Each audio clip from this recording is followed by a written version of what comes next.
War had ravaged Europe before, but never like this. The old empires, Austria, Prussia, Britain, had fought wars of succession, of territory, of honour. But in 1792, the world saw something new. A revolution had ignited in France, and the great monarchies of Europe trembled at the thought of its fire spreading beyond its borders.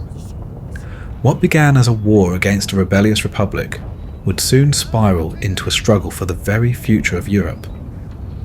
This was not just another war, it was a new kind of war. And at its centre was a man who would rise from obscurity to reshape the continent. Welcome to ASMR War History. Tonight, we begin our journey through the wars that would forge the legend of Napoleon Bonaparte. Before he became the master of Europe, before he crowned himself emperor, he was a young artillery officer in a war that would change everything. Like and subscribe to follow the entire story of Napoleon's rise, his triumphs, and his eventual downfall. And now, let's begin with the War of the First Coalition. Let's start by looking at the war's key events. The War of the First Coalition was a chaotic struggle between revolutionary France and a loose alliance of European monarchies that feared the spread of revolutionary ideals. From the moment France declared war on Austria in April of 1792, the continent was thrown into conflict. Prussia soon followed, forming an alliance with Austria, and by the summer of that year, the combined forces of both nations, led by the Duke of Brunswick, invaded France. The coalition sought to crush the revolution and carve up France for themselves, but their invasion, which reached Verdun by September, did not have the effect they expected. Instead of surrender, it triggered a wave of radicalism and violence, including the infamous September massacres in Paris. Days later, at the Battle of Valmy, French revolutionary forces stood firm against the professional armies of Prussia and Austria. The victory was small in scale, but immense in impact, proving that the citizen armies of France could stand against Europe's old monarchies. 2 days later, the National Convention abolished the monarchy and declared France a republic. The war soon escalated. Great Britain, Spain, and several Italian states joined the fight, launching attacks on France's borders and supporting internal revolts. The French suffered early setbacks, most notably at Neapolitan in March of 1793, and faced internal rebellion, particularly in the Vendée. In response, the revolutionaries resorted to drastic measures. The Committee of Public Safety took control, and the levée en masse, a mass conscription, swelled the ranks of France's armies. The tide of war shifted. The revolutionary armies repelled the invaders and went on the offensive. The Netherlands fell to the French, who established the Batavian Republic in 1795. Prussia was forced to make peace, recognizing France's control over the left bank of the Rhine. Spain followed soon after. Meanwhile, in northern Italy, a young and ambitious general, Napoleon Bonaparte, waged a brilliant campaign against Austria and Sardinia. His victories shattered Austrian resistance, culminating in the Treaty of Campo Formio in 1797. Austria ceded the Austrian Netherlands to France, and Italy was reorganized into French-aligned republics. By the time the dust settled, the First Coalition had collapsed. Only Britain remained at war with France. The revolution had survived, and on the battlefields of Italy, Napoleon Bonaparte had begun his rise to power. So let's rewind a bit and start with the revolution in France. By the early 1790s, the monarchs of Europe were growing increasingly uneasy as revolution swept through France. The downfall of King Louis XVI threatened the very foundation of their own rule. Among them, the Holy Roman Emperor Leopold II, brother of Queen Marie Antoinette, watched the events unfold with measured concern. At first, he hoped to avoid direct involvement, But as the revolution became more radical, his fears deepened. On the 27th of August, 1791, Leopold and King Frederick William II of Prussia, after consulting with French royalist émigrés, issued the Declaration of Pillnitz. The statement expressed the concern of European monarchs for the well-being of the French king and his family, while warning of severe consequences if harm came to them. In reality, Leopold intended it as a diplomatic gesture, an attempt to appear strong without committing to military action. But in France, it was taken as a direct threat. Revolutionary leaders denounced the declaration, seeing it as a sign that war with the monarchies of Europe was inevitable. Beyond ideology, there were more immediate disputes. The French clashed with the Holy Roman Empire over the status of imperial estates in Alsace, while exiled French nobles stirred counter-revolutionary sentiment in neighbouring territories like the Austrian Netherlands. The tension reached a breaking point. In April of 1792, France struck first. The Legislative Assembly, following the urging of Foreign Minister Charles-François Dumouriez, declared war on Austria. Dumouriez hoped that war would unify the country and restore some authority to the embattled monarchy. Instead, it would ignite a conflict that would consume Europe for the next 2 decades. Dumouriez had grand ambitions for an invasion of the Austrian Netherlands, believing the local population would rise against their Austrian rulers. But the reality was far less promising. The French army was in complete disarray, its ranks filled with untrained recruits and demoralized veterans. At the first sign of battle, they broke ranks and fled. In one shocking episode, soldiers even turned on their own commander, General Theobald Dillon, murdering him in a fit of panic and rage. Morale was at an all-time low, and the campaign quickly unravelled. As France scrambled to reorganise its forces, a powerful coalition army gathered on its borders. Led by Charles William Ferdinand, the Duke of Brunswick, a combined force of Prussians and Austrians assembled at Koblenz, poised to strike.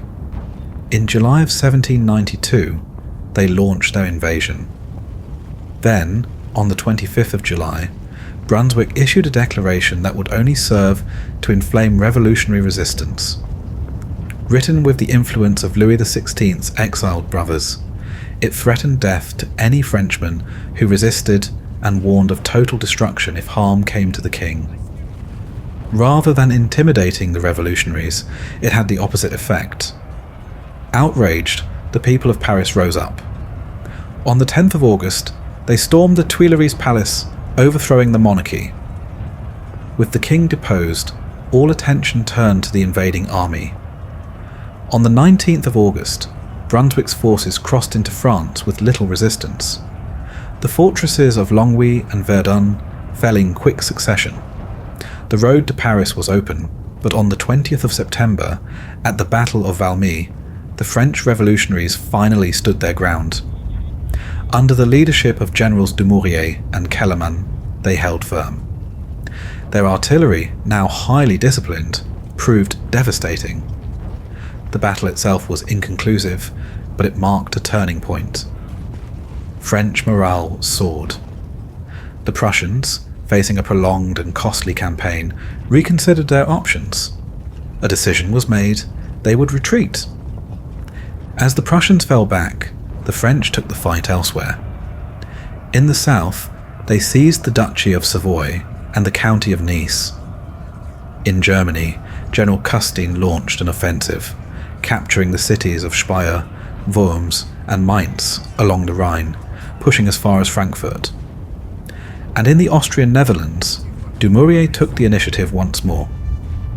On the 6th of November, he secured a stunning victory at Jemappes, defeating the Austrian forces and seizing control of the entire region. Winter set in with the French Republic on the offensive, its enemies in retreat, and Europe on the brink of a much larger war. On the 21st of January 1793, the French Revolution reached a dramatic climax.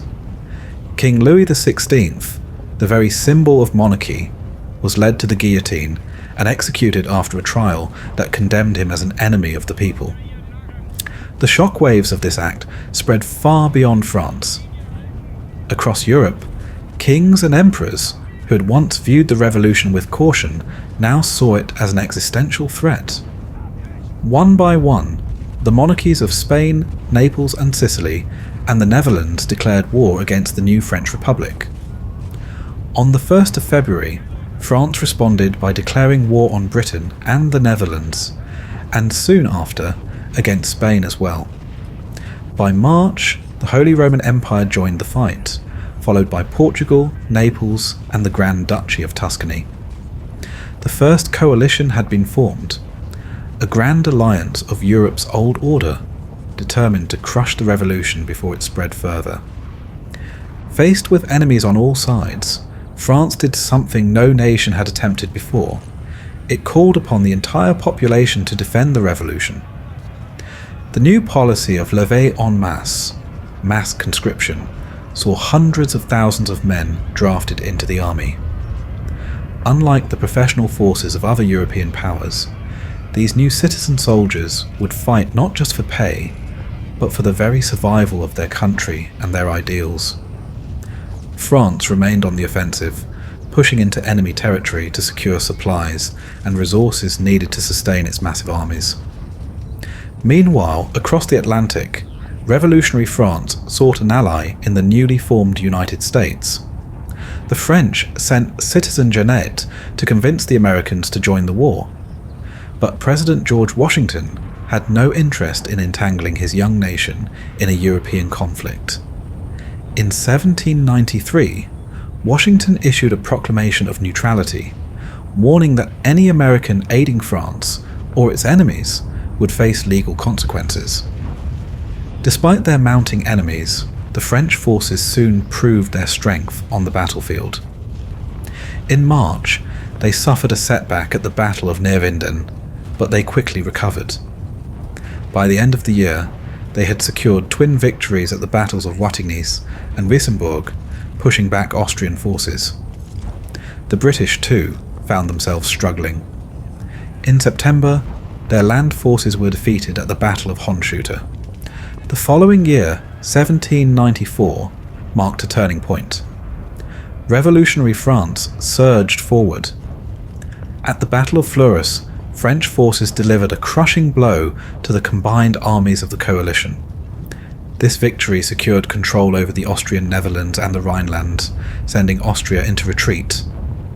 Britain still ruled the seas, but without an allied foothold on the continent, it could do little to challenge France's growing dominance on land.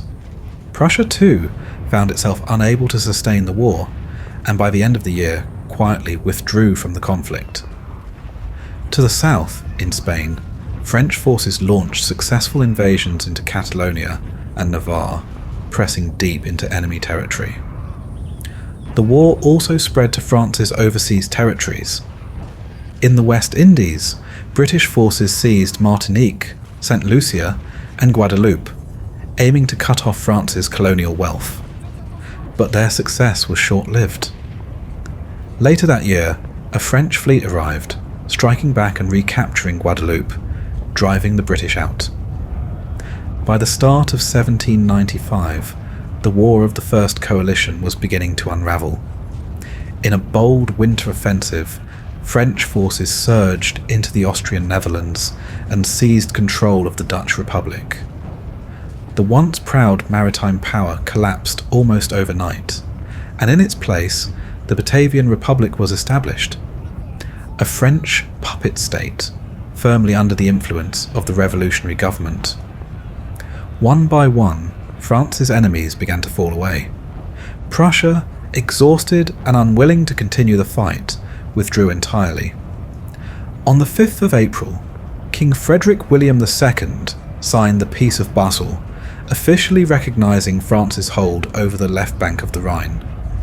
Spain followed in July, signing a separate peace, and even the Grand Duchy of Tuscany sought terms as early as February. The once mighty coalition that had vowed to destroy the revolution had crumbled. For the first time in years, France would be free from the constant threat of invasion. Meanwhile, the British sought to reignite the civil war within France itself. They landed troops at Quiberon Bay, hoping to rally royalist forces in the Vendée. But the attempt was a disaster. The rebellion was crushed, and the British forces were driven back into the sea. That same year, Napoleon Bonaparte, still a rising star in the French military, helped defend the revolutionary government in Paris from an attempted coup.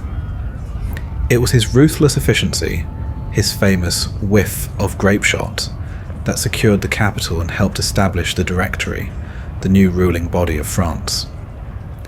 But despite their internal stability, the war was far from over. Along the Rhine, the French suffered setbacks. General Pichegru, once a hero of the Republic, secretly conspired with exiled royalists. His betrayal forced the evacuation of Mannheim and led to the failure of the siege of Mainz. By 1796, the French prepared for a new phase of the war. The plan was ambitious, a three-pronged offensive. Jean-Baptiste Jourdan and Jean-Victor Marie Moreau would push into Germany, crossing the Rhine to threaten Austria directly. Meanwhile, a young and ambitious Napoleon Bonaparte was given command of a new campaign, one that would change the course of history. As the northern offensives began, Jourdan advanced as far as Amberg by late August, while Moreau reached Bavaria and even the edges of Tyrol by September. But the Austrian forces under Archduke Charles proved too formidable.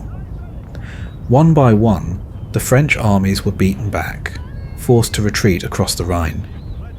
Yet in the south, Napoleon's Italian campaign was unfolding in a very different way.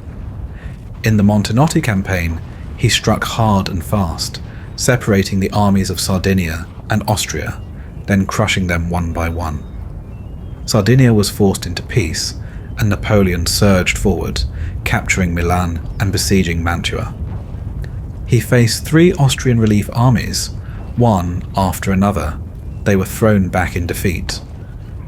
Meanwhile, back in France, the last remnants of the Vendée rebellion were crushed by General Hoche, securing the revolution's hold over the country. Hoche then turned his attention to Ireland, attempting to aid the United Irishmen with a major invasion force. But bad weather and British naval superiority doomed the attempt. Then came 1797, and with it, Napoleon's greatest triumph yet. On the 2nd of February, after months of siege, Mantua finally fell. 18,000 Austrian troops surrendered. With Archduke Charles unable to stop the French advance, Austria sued for peace. Meanwhile, the French launched yet another invasion of Germany, led by Moreau and Hoche. But France's ambitions were not limited to the continent. On the 22nd of February, a French invasion force actually landed in Wales, in what would become known as the Battle of Fishguard. It was a desperate gamble. 1,400 troops under Colonel William Tate, a mix of French and Irish soldiers, attempted to stir a rebellion. But they were quickly met by a ragtag force of British reservists, sailors, and local militia under Lord Cawdor.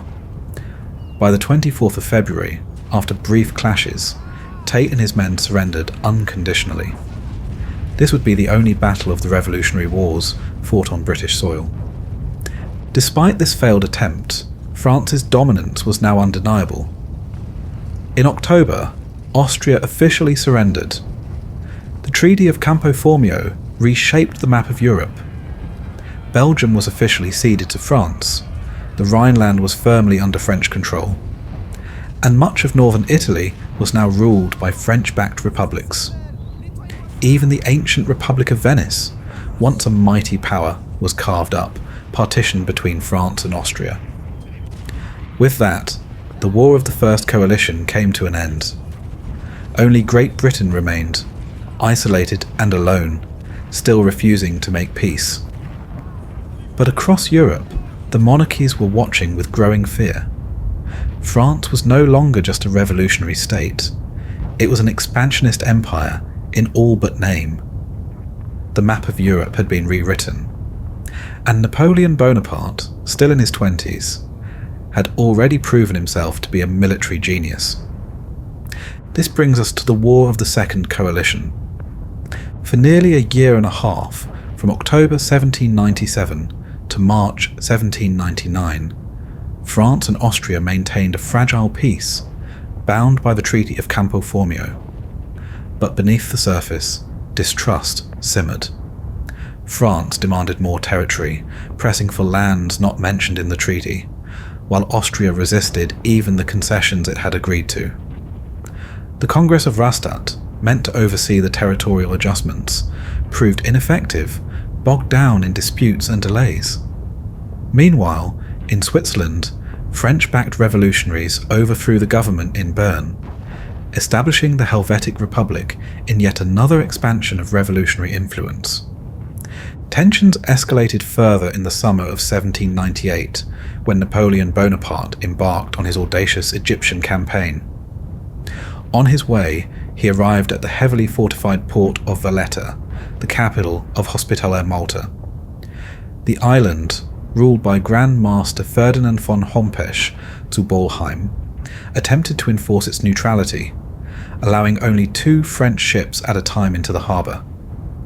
But Napoleon had no patience for diplomacy. On June 11th, he ordered an immediate bombardment of Valletta. As thousands of French troops landed across the island, the French Knights of the Order of St. John abandoned their posts, and the remaining defenders crumbled. The capture of Malta sent shockwaves through Europe. In Russia, Emperor Paul I, who saw himself as the protector of the order, was outraged.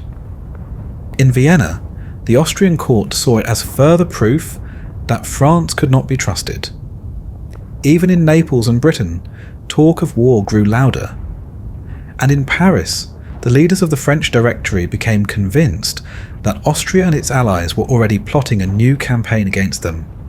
But Napoleon's bold expedition would not go as planned.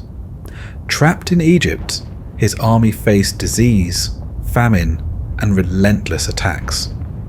Napoleon himself abandoned his forces, slipping back to France in October 1799. Those he left behind would not surrender until September 1801. But by then, the war in Europe had already reignited. Military strategists in Paris understood the critical importance of the Upper Rhine Valley, southwestern Germany, and Switzerland in defending the French Republic. Control of the Swiss mountain passes was essential, as they provided a direct route between northern Italy and the battlefields of Germany. Any army holding these passes could rapidly shift troops between the northern and southern theatres of war, gaining a decisive strategic advantage.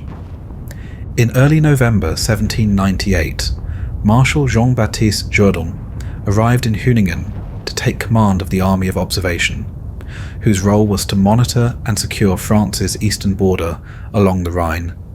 But when he assessed his forces, what he found was deeply alarming. The army was under strength, poorly equipped, and lacking the necessary supplies to wage war. And it was not the only one. The army of the Danube, the army of Helvetia, and the army of Mainz were all in a desperate state. France's military resources were already stretched thin, committed to the army of northern Italy, the army of Britain, and the Egyptian campaign. Jourdan immediately sounded the alarm, sending urgent requests to the French Directory, detailing the dire condition of his troops and warning that any campaign with such poorly supplied forces would end in disaster. But his pleas fell on deaf ears. No significant reinforcements arrived. Despite this, Jourdan's orders were clear. He was to march into Germany and seize key positions. His main objectives were the roads through Stockach and Schaffhausen at the western edge of Lake Constance.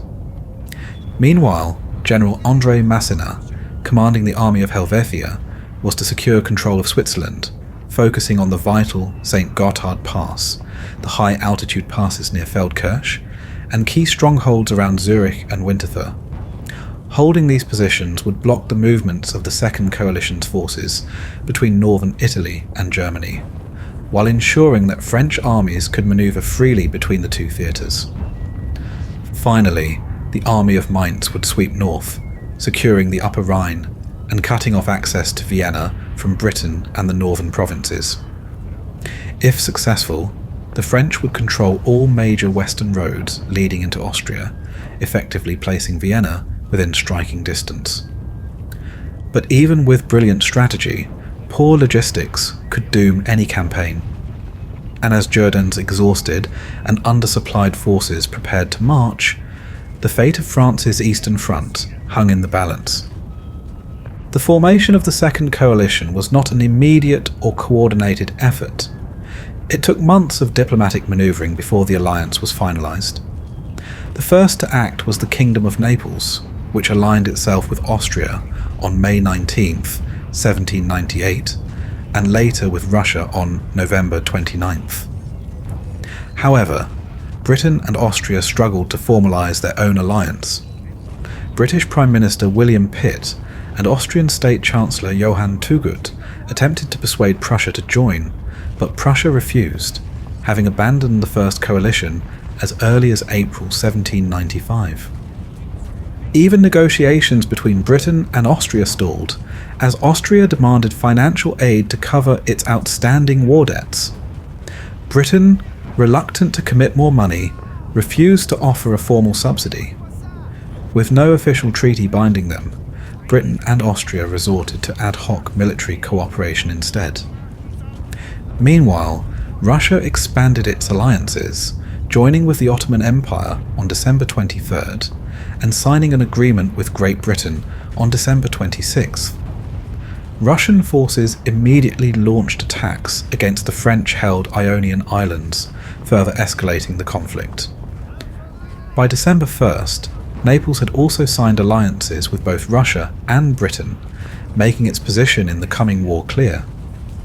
The first military action under the new alliance took place on November 29th, when General Karl Mack, an Austrian officer in Neapolitan service, led Neapolitan troops into Rome, hoping to restore papal authority.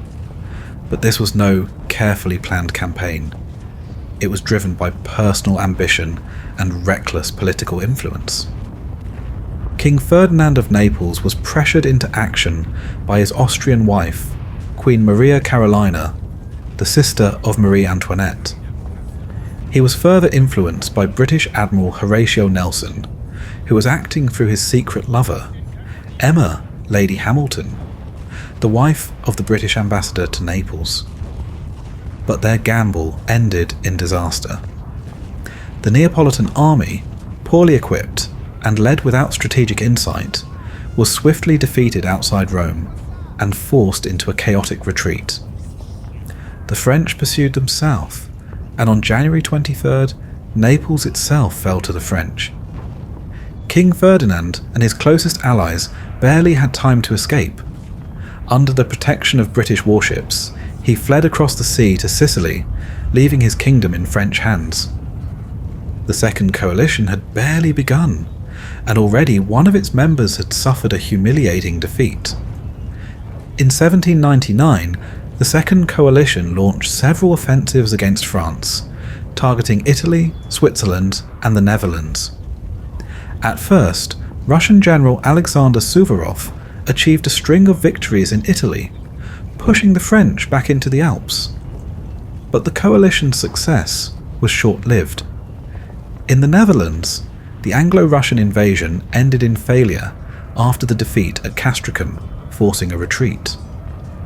In Switzerland, the Austro-Russian army was utterly crushed at the Second Battle of Zurich, a disaster that not only ended the coalition's campaign in the region, but also led to Russia's withdrawal from the war.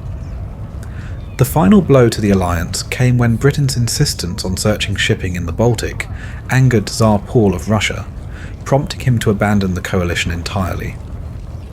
Meanwhile, Napoleon Bonaparte, still in Egypt, launched an invasion of Syria, but after a failed siege of Acre, he was forced to retreat. A British Ottoman invasion attempted to dislodge him, but Napoleon's forces successfully repelled the attack. With France in political and military crisis, Napoleon abandoned his army in Egypt and rushed back to France. Upon his return, he staged a coup, using his popularity and support from the military to overthrow the Directory and declare himself first consul, seizing control of the French government. In 1800, Napoleon began his campaign to drive the Austrians out of Italy.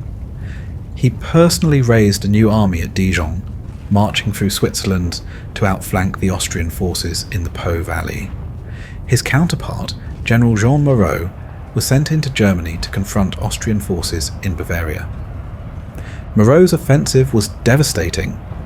He launched a decisive invasion into Bavaria, where he inflicted a crushing defeat on Austria at Hohenlinden, forcing their army into a full retreat toward Vienna.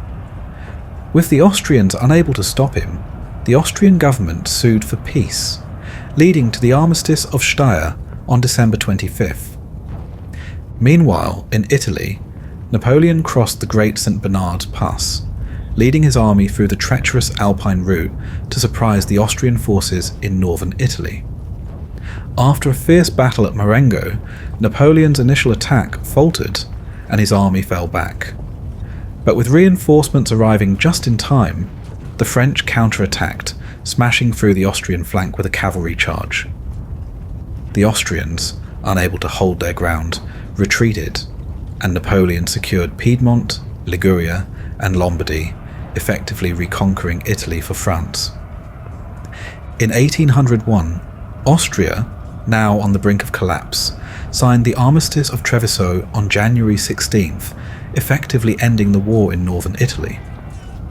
On February 9th, the Treaty of Luneville was signed, forcing the Holy Roman Empire to accept French territorial gains, officially confirming the terms of the Treaty of Campo Formio from 3 years earlier. In Egypt, the situation deteriorated for the French army Napoleon had left behind. A combined Ottoman and British invasion forced the French to surrender, leading to the fall of Cairo and Alexandria. Meanwhile, at sea, Britain remained dominant, despite the formation of the Second League of Armed Neutrality, which included Prussia, Russia, Denmark, Norway, and Sweden. Their attempts to resist British naval supremacy were shattered when Admiral Horatio Nelson launched a surprise attack on the Danish fleet in the Battle of Copenhagen, securing Britain's dominance at sea. Meanwhile, France and Spain turned their attention to Portugal, launching the War of the Oranges, which forced Portugal to surrender and sign the Treaty of Badajoz. By October 8th, 1801, Russia formally signed a peace treaty with France, and just 2 days later entered into a secret alliance with Napoleon. But perhaps the greatest French failure of this period came in the Caribbean. In December 1801, France dispatched an expedition to Saint-Domingue, hoping to reclaim the former colony that had broken away during the Haitian Revolution. More than 30,000 French troops, including elite veterans, were sent to crush the rebellion, but their campaign ended in catastrophic failure. By the end of 1802, as many as 22,000 French soldiers had died, most falling to disease and yellow fever, including Napoleon's own brother-in-law, General Charles Leclerc. On March 25, 1802, Britain and France finally signed the Treaty of Amiens, officially ending British involvement in the war. It was followed by the Treaty of Paris on June 25th, which secured peace between France and the Ottoman Empire, officially marking the end of the Second Coalition. France had cemented its control over the left bank of the Rhine and established the Batavian, Cisalpine, and Helvetic republics as French client states. And with the Treaty of Amiens signed, the wars that had consumed Europe for over a decade finally came to an end. But peace would not last. This was not the end of conflict, it was merely a pause. For Napoleon, This was a time of preparation. He was no longer just France's greatest general.